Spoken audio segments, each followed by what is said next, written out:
2001 সাল থেকে 2006 সাল পর্যন্ত সরকার ওনার বিরুদ্ধে যতগুলি মামলা দিয়েছিল সমস্ত মামলার আমি লয়ার ছিলাম এবং এই মামলায় ওনার কাছে এর আগের থেকে ওনার সাথে আমার পরিচয়, পারিবারিক পরিচয় আছে এবং ঘনিষ্ঠতাও দীর্ঘদিন থেকে।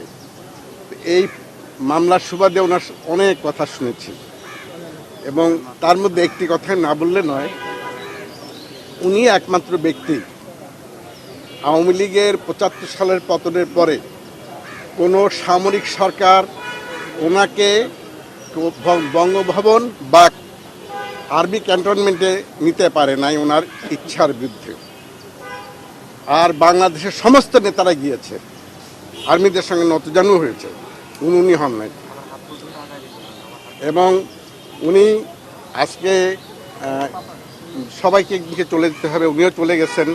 দীর্ঘ প্রায় 2.5 বছরের মতো উনি শয্যাশায়ী এবং একবার বছর দেড়েক আগে কথা হচ্ছিল ওনার একমাত্র মেয়ের জামাই, তিনি খুবই বড় ডাক্তার, তিনি সিদ্ধান্ত যখন নিচ্ছিলেন যে আজকে ওই শ্বাসনালীতে যে ওনার কৃত্রিম শ্বাস প্রশ্বাস খুলে ফেলা হবে কি হবে না, তখন একটি সিদ্ধান্ত ছিল ওনার মেয়ের।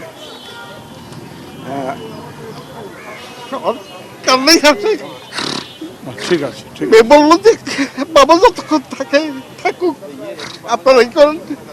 তবে এটা ঠিক, তার মতো একজন ব্যক্তিকে, তার মতো নেতাকে, এক স্বাধীন নেতাকে যেভাবে জনগণের দেখা উচিত ছিল, যারা ওনার কাছ থেকে উপকৃত হয়েছেন তার না ওনার জন্য এগিয়ে আসেন নাই, এই দুঃখ আমাদের থেকেই যাবে।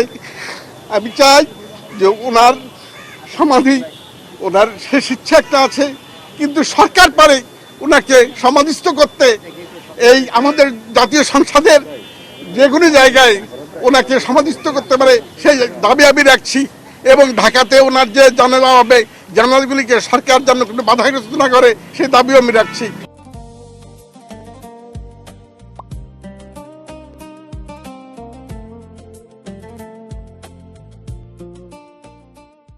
না এটা বলেন নাই, এটা আমার দাবি। আচ্ছা, সংসদ ভবনের ব্যাপারে একটা কথা আছে। আমি স্পিকারের কাছেও ফোন করেছিলাম, তার এপিএস এর সঙ্গে কথা হয়েছে, তাকে খবরটা জানিয়েছি।